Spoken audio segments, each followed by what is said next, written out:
É, na verdade, tem um tanto de corações aqui, amigos. Tem uma querida que, conversando conosco no corredor, ela me disse o seguinte: nós estivemos juntas num outro congresso, e ali nós fizemos uma viagem, que foi a viagem de trem, né? Então, se pudéssemos, faríamos a viagem de trem novamente. Mas a nossa viagem de hoje é meio que uma viagem de avião, porque o tempo é muito exíguo. Então, várias coisas que nós vamos compartilhar com vocês, a gente vai deixar como referência, porque nós colocamos já a priori que escrevemos um livro cujo título é Livre para Amar Saudavelmente. E muitos desses conceitos que estão sendo trabalhados aqui, e vários depoimentos, enfim, uma parte enorme desse conteúdo está dentro do livro. E eu estou aqui hoje representando uma turma muito grande.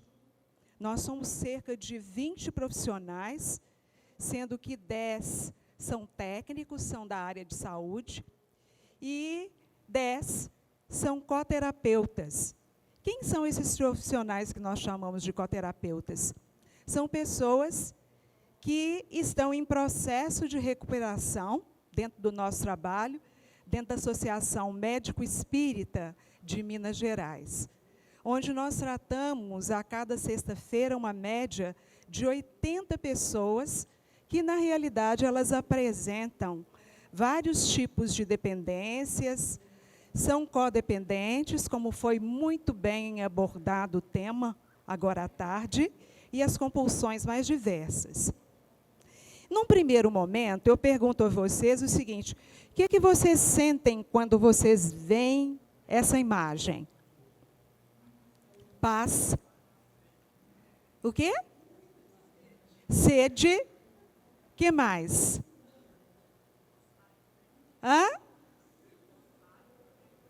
Vontade de mergulhar, né? Vocês sentem prazer? E, afinal de contas, o que é o tal do prazer? A carinha dela. O que é prazer? Satisfação, contentamento, enfim. Nós teríamos várias definições convencionais para prazer. Olha lá o que o dicionário nos diz. É uma sensação de emoção agradável, ligada à satisfação de uma vontade, do exercício harmonioso de atividades vitais, contentamento, júbilo, satisfação. Ok. Eu digo que a vida é pedagógica. E ela nos ensina, através de cada emoção que a gente experimenta, através de cada sentimento que a gente experimenta, através de cada vivência que a gente experimenta. Mas é muito interessante que a doutrina espírita, ela vem trazer uma concepção para a gente de prazer que é muito mais ampla do que essa concepção que nós temos ao nível convencional. Olha o que os espíritos colocam para a gente. Que o prazer, ele é um impulso evolutivo, porque ele está a serviço da lei divina. Então, ele é um atrativo para que nós possamos empreender a nossa trajetória de autodesenvolvimento, que nós costumamos dizer metaforicamente, que é o caminho de retorno à casa do Pai, na nossa intimidade. Então, ele é também um instrumento para o desenvolvimento do nosso livre-arbítrio, da nossa liberdade de escolha, do nosso trabalho com a razão. Ele é essencial para que façamos escolhas saudáveis na nossa trajetória vital. Agora, vejam bem. Há dois conceitos que para a gente são fundamentais para que nós compreendamos o que é, afinal, essa dependência emotiva, afetivo, sexual. E também todos os tipos de dependências e a própria codependência. Na questão 711, Kardec pergunta aos espíritos: o uso dos bens da terra é um direito para todos os homens?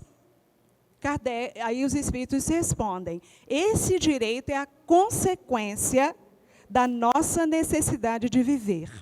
E Deus não pode ter imposto um dever sem haver dado os meios de o satisfazer. Mas com que objetivo isso foi feito? Para ser um atrativo e para excitar ao homem o cumprimento de sua missão. E também para prová-lo para a tentação. E qual que seria, afinal, o objetivo dessa tentação? Desenvolver sua razão, que deve preservá-lo dos excessos. Então, nós começamos a entrar no âmbito em que eu gosto de brincar, que é a porca torce o rabo.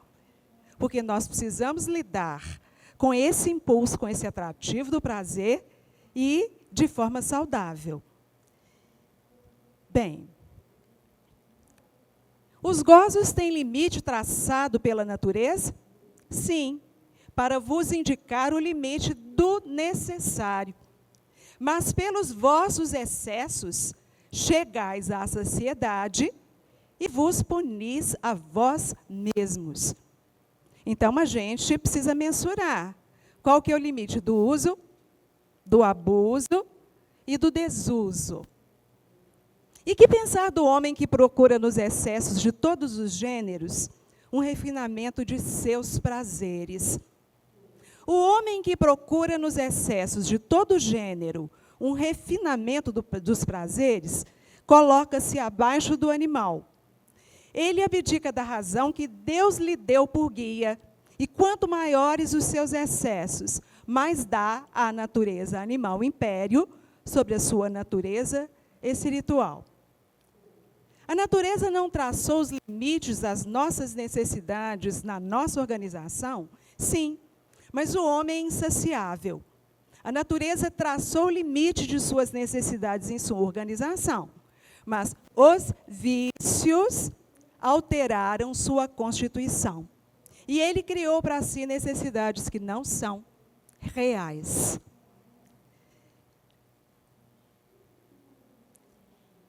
Nós temos uma imagem de bem-estar. Então, o prazer de viver, ele é essencial. O bem-estar é uma procura da gente natural. E se nós estamos reencarnados aqui nesse planeta e temos como impulsos evolutivos tudo que diz respeito à nossa trajetória, né, as nossas experiências e ações dentro do planeta Terra, isso é de extrema importância. Né? Mas, o que tende a acontecer? Olha o contexto social em que nós vivemos. Nós vivemos numa cultura tóxica, abusiva, voltada para o status, o poder, o sucesso, a performance e para os abusos de toda a ordem. Nós não vamos no passo a passo aqui, porque também a gente demoraria, talvez, um seminário para a gente trabalhar aquele quadro. Então, vejam bem, isso aqui é de extrema importância para a gente. Dependência emotivo, afetivo, sexual. O que é emotivo?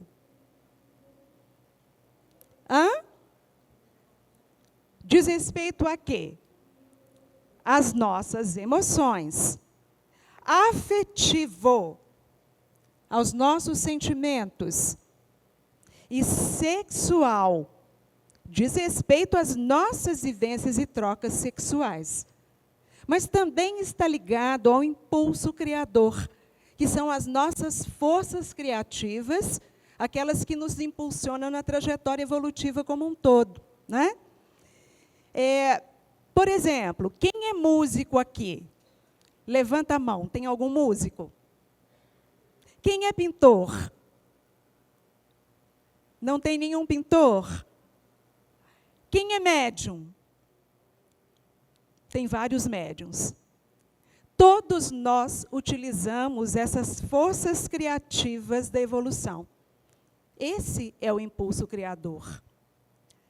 Então, o que nós temos comprovado nos nossos trabalhos? Que, na verdade, todas essas dependências e compulsões que estão relacionadas aqui, elas são apenas sintomas da dependência emotivo-afetivo-sexual. E no cerne disso está a nossa relação com o prazer. Por quê? Porque, na verdade, nós lidamos de forma abusiva. Hedonismo vem de hedonê, prazer abusivo. E tudo isso que ocorre mexe com o nosso circuito cerebral de recompensa e libera hormônios, dos quais um dos principais é a dopamina. E também, acho que todos ouviram falar já das endorfinas, que são as nossas substâncias do bem-estar. Então, veja bem o que ocorre. Nós nos tornamos, então, dependentes de substâncias, drogas lícitas, o álcool, o tabaco, que são, né, inclusive, são as que têm incidências de danos maiores, e também as dependências de medicações, drogas ilícitas, comida, aqui as compulsões alimentares e os transtornos alimentares, como bulimia, anorexia, transtornos os mais diversos, refrigerante, que parece, né, tão inocente, mas, na verdade, o refrigerante, nos provoca tanto dependência química quanto psicológica, porque ele é composto de cafeína, açúcar e frutose e quase nada de nutrição. Doces liberam serotonina e dopamina. Mas a nossa grande dificuldade reside aqui, nos nossos relacionamentos. Quando é que eles se tornam dependentes? Porque nós temos uma dificuldade primordial na nossa relação com Deus. E aí nós experimentamos uma falsa sensação de orfandade e um vazio existencial. Porque qual é a grande fome do ser humano em processo de humanização? É a fome de Deus. E isso impacta nas nossas relações conosco, gerando nosso auto-amor disfuncional, nossa baixa autoestima, por consequência com os outros.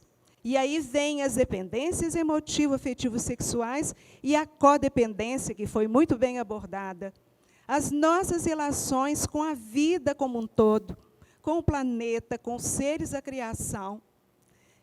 E essas outras, né, dependências de coisas materiais, compras compulsivas, apego a objetos, posses e coisas diversas, essa sociedade em que nós vivemos, performática, voltada para o status, poder, sucesso, enfim. E isso resulta numa crise de valores essenciais. E ainda, a vigorexia, síndrome de Adonis, é aquele que busca o corpo perfeito, é obcecado pelo corpo perfeito, o trabalhador em excesso. E aqui não é só o que trabalha em excesso. Eu tenho que ter muito cuidado com relação a esse aspecto, porque aquelas pessoas que também têm que ter atividades as mais diversas, não podem ficar assentadas porque morrem de culpa, têm que estar sempre em ação, também elas estão aqui dentro do quadro dos workaholics. Jogos patológicos, os mais diversos. Televisão hoje se tornou quase que de segunda utilidade, porque no celular você tem tudo, né? E, finalmente, essa aqui é muito complexa, a dependência de internet, que também tem outros nomes. Dependência tecnológica, ou digital, ou cybervícios. Então, a pessoa compra pela internet, joga, manda mensagens, navegações aleatórias, e muitos têm morrido, inclusive, por essa viciação, né? Outro dia, uma mulher caminhava pela China, à borda de um rio, e, de repente, ela estava lá tão fixada que ela não se deu conta, tombou para dentro do rio e morreu afogada. Outro dia, nós vimos em Minas a reportagem de uma outra que foi atropelada quando ela andava conectada. E vocês veem isso o tempo todo. São famílias que se assentam lado a lado e está todo mundo ali, conectado no seu celular, né? Se você perguntar se é viciado, ele vai dizer que não, né? Porque é difícil a pessoa ter a percepção do que efetivamente está acontecendo. E o narcisismo digital? E a selfie? Né? Uma falsa sensação de poder. E ainda a pornografia, tanto no mundo real quanto no mundo virtual, e o sexo, né? Das maneiras imagináveis. Quem é o ser dependente? O ser dependente é aquele que está sob um estado de sujeição, de subordinação, de domínio, de influência, e que está anexo a outras coisas ou a outras pessoas. O ser dependente é alguém, esse negocinho aqui é um caso sério. É alguém cujas suas bases foram exportadas e a sua autossustentação está do lado de fora, em pessoas, em coisas. Portanto, ele está fora de casa, da sua casa íntima, da casa do pai na sua intimidade, do seu centro, do seu lugar. E por isso é que ele vai viver a vida do outro ou vai buscar satisfação, alimento dos prazeres abusivos. Então, isso aqui nós já falamos, né? Na medida em que a criatura é inábil para lidar com os impulsos evolutivos, os afetos, né? Daria os afetos, ansiedade e angústia, que são aqueles que nos afetam ao nível do peito, eles dariam um seminário. Emoções, as naturais, medo, raiva, alegria, tristeza, preocupação, sentimentos que qualificam os nossos pensamentos e as circunstâncias da vida cotidiana, né? É assim que a gente entra no quadro da dependência emotivo-afetiva. E como é que isso acontece? Através de reações disfuncionais, padrões, repetições de comportamento e atitudes viciadas, emoções estragadas, sentimentos desarmônicos e pensamentos desalinhados. Mas, sintetizando, todas as dependências, a codependência e as compulsões diversas são sintomas da ferida profunda da desconexão com o Criador e dessa inabilidade evolutiva que é temporária. Porque a nossa ferida básica é a ferida da nossa desconexão. É a ferida de estarmos temporariamente apartados do Pai que nos sustenta e que nos alimenta. Eu vou passar, porque aqui a Lourdes trabalhou muito bem. E nós temos aqui um quadro comparativo da dependência emotivo-afetivo-sexual com a dependência de substâncias psicoativas. Por que nos solicitaram isso dentro desse congresso? Porque isso é uma pandemia atualmente, né? E nós percebemos uma correlação muito estreita entre os sintomas tóxicos, adoecidos nos relacionamentos, e os sintomas das dependências químicas. A dependência química é caracterizada por um consumo sem controle, um uso contínuo e a ocorrência de 3 ou mais de 11 critérios que são descritos dentro de um quadro do DSM-5, que é um código internacional de diagnóstico para as dependências químicas. Já derivando, A gente tem que tomar muito cuidado com esse negocinho aqui, que ele vai longe. A emotivo afetivo sexual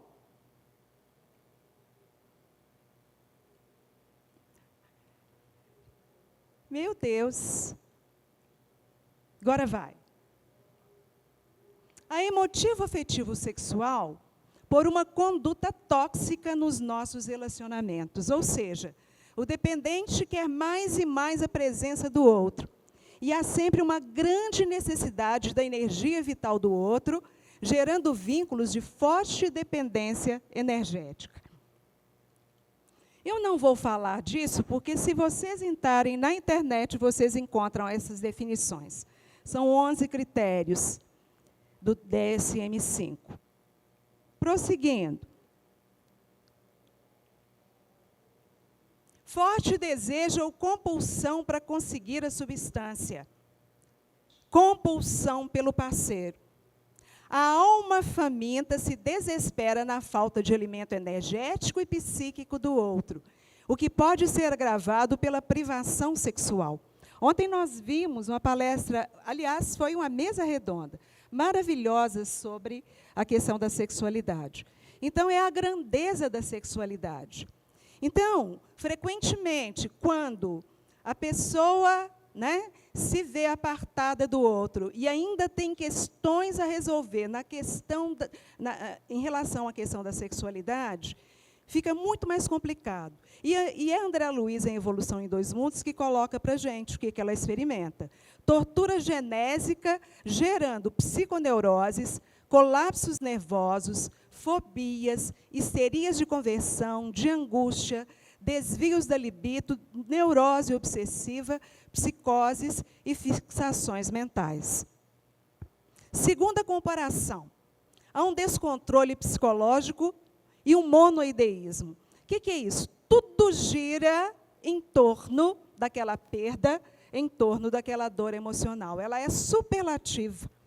Então, isso vai bombardeando o campo físico e vai se agravando, sempre que a pessoa se lembra daquele parceiro. Falas. Isso é muito comum. Nada mais vale a pena sem ele.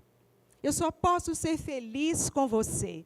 Minha vida sem você não faz o menor sentido. Eu estava observando algo da nossa cultura que identifica esse nosso tipo de comportamento, e isso que a gente ainda precisa desenvolver. Estatísticas mostram que a música ou o tipo de música que tem o apogeu, a preferência das pessoas do Brasil como um todo, alguém se arrisca a dizer? Qual que é o primeiro lugar? A sofrência. É verdade, é a sofrência. Então, a Marília Mendonça está lá no topo. Ela é a artista brasileira, atualmente, que as pessoas mais compram, mais ouvem, mais procuram. Então, isso é um sintoma de como a nossa sociedade está lidando com essas questões. A pessoa torna-se monotemática. Olha lá, as semelhanças com a codependência, que, na realidade, é uma codependência, Reduz ou abandona as atividades sociais, ocupacionais, recreativas, descuida de outros temas e contextos da sua vida. Com o tempo, há uma exigência de presença, vai tolhendo os outros relacionamentos, se torna exclusivista, manipuladora, tem atitudes constrangedoras e mórbidas. Então, há um agravamento de sintomas semelhante à tolerância das drogas. Abstinência afetiva. Aí eu fiz uma relaçãozinha básica, que a gente chama de vícios do amor, com matrizes no psiquismo mais profundo. Corpo astral, que é o nosso corpo perispiritual, que registra as impressões, as nossas emoções, sentimentos, afetos, paixões e apetites da matéria, e que chegam às bordas também do corpo mental inferior, que é o corpo da razão, que é onde o ser adoece pelas psicoses. Olha a listinha. Apego desmedido e patológico. Sentimento irracional de posse. ciúmes de dependência patológica, diferente dos ciúmes de posse. Desespero e inquietação, como drogado sem a droga. Sentimentos ambivalentes ou antagônicos, de frustração, mágoa, ressentimento, rejeição, inveja. Como eu posso ser feliz? Né? Como é que fulano pode ser feliz se eu estou tão deprimida? Se sente vítimas, sentimento de abandono. Aí vem as agressões diversas contra mulheres, as anestesias através das dependências e ou compulsões. E nos casos mais graves, infelizmente, vão das ideações de morte ao suicídio e ainda o feminicídio e os homicídios diversos. E aí, apesar de tudo isso que acontece, a pessoa tem dificuldade de sair e encerrar esses relacionamentos tóxicos. Mas por que isso acontece, né? Pelo seguinte: a planta, ela se nutre através de qual processo químico? Da fotossíntese. O ser humano se nutre através da mentossíntese. É André Luiz, também em Evolução em Dois Mundos, que vai definir mentossíntese. Troca de fluidos mentais multiformes, através dos quais emite as próprias ideias e radiações, assimilando as ideias e radiações alheias. E aí eu vou só dar uma adiantada aqui, porque quando a gente adentra em pensamento e vida e a gente vê esse título, né, obsessão, a gente imagina que o Emmanuel está falando do processo de desencarnados para encarnados. Mas não é não, gente. Isso aqui é entre os encarnados. Fenômeno de reflexão pura e simples não ocorre tão somente dos chamados mortos para os vivos, porque, na essência, muita vez aparece entre os próprios espíritos encarnados, a se subjugarem reciprocamente pelos fios invisíveis da sugestão. Então, nós não temos que vigiar, que observar, que transmutar o nosso campo das emoções e dos sentimentos, porque os nossos pensamentos, que são a força mentoeletromagnética, eles têm a cor e o tom dos sentimentos e das emoções que a gente experimenta. Eu vou adiantar. Quanto nós temos? Nossa, nós estamos com 5 minutos. Eu vou ter que fazer um voo rápido, então.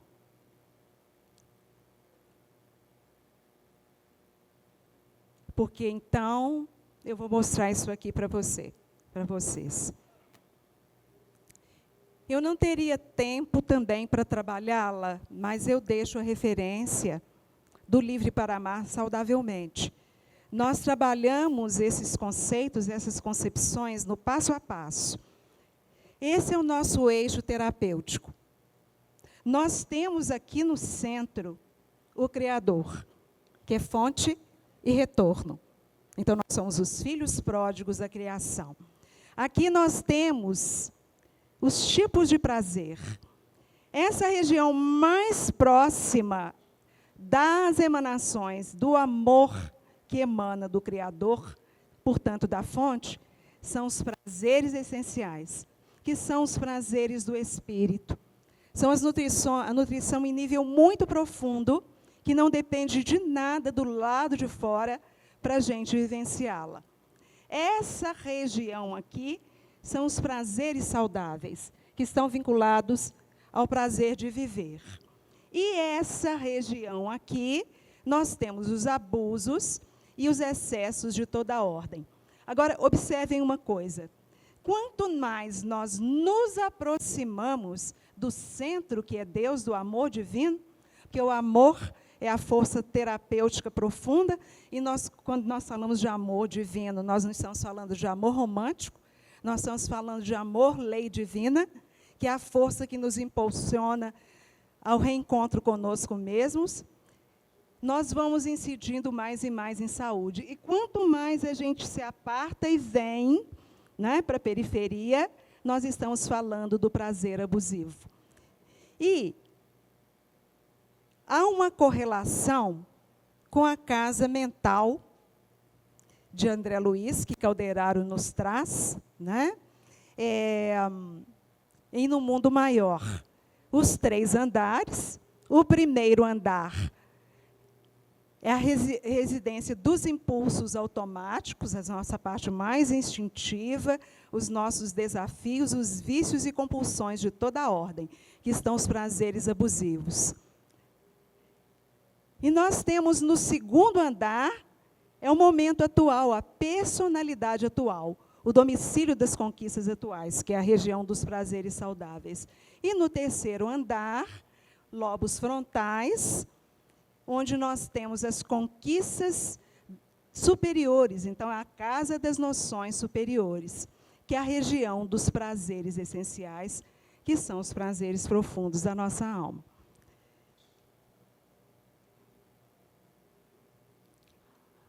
Esse é o nosso grupo. A gente tem uma síntese muito rápida aí do nosso trabalho, né? A gente também a descreve na escrita. Nós só queríamos deixar registrada essa imagem. E como nós vamos ter que encerrar mesmo, eu vou voltar aqui e vou dizer o seguinte. Eis aqui a destinação primordial do nosso trabalho. Ali está a psicologia, mas de todo profissional de saúde. O trabalho com o ser transcendente. O resgate da nossa função de transcendência. O que é a nossa função de transcendência? É a nossa reconexão com o eu sou, que é a nossa parte sábia. A busca profunda da autocura através da nossa autotransformação, a partir do desenvolvimento do nosso livre-arbítrio, ativando as nossas potencialidades divinas. O homem é o médico de si mesmo. E Jesus, o psicoterapeuta da luz, é o grande médico das nossas almas. Finalmente, a espiritualidade é a fonte da nossa saúde plena. Por isso, tanto os profissionais da área de saúde, nas mais diversas abordagens, incluem a espiritualidade nas suas pesquisas e na sua prática clínica. O novo psicólogo, o novo profissional de saúde, que se norteia pelo paradigma do espírito, ele deve ser, acima de tudo, um guia até Deus. Essa é uma fala do Homero Gomes, no nosso livro básico, que é O Homem Sadio, Uma Nova Visão, e que nos dá esse rumo, esse norte, para desenvolvermos uma psicologia, uma psicoterapia de vanguarda, fazendo esse casamento, tendo como eixo terapêutico o casamento dos nossos recursos técnicos com os recursos da doutrina espírita também, que são a nossa terapêutica mais profunda. Eu não estou olhando, mas eu acho que ela já deve ter me apontado a plaquinha aí há muito tempo, né? Ok. Eu só vou deixar uma imagem final de prazer essencial aqui para vocês.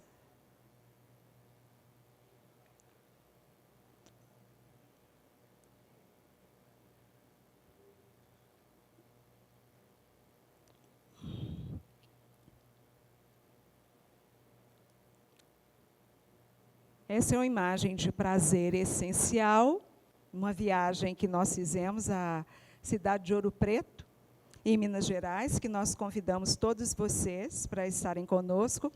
E por que prazer essencial?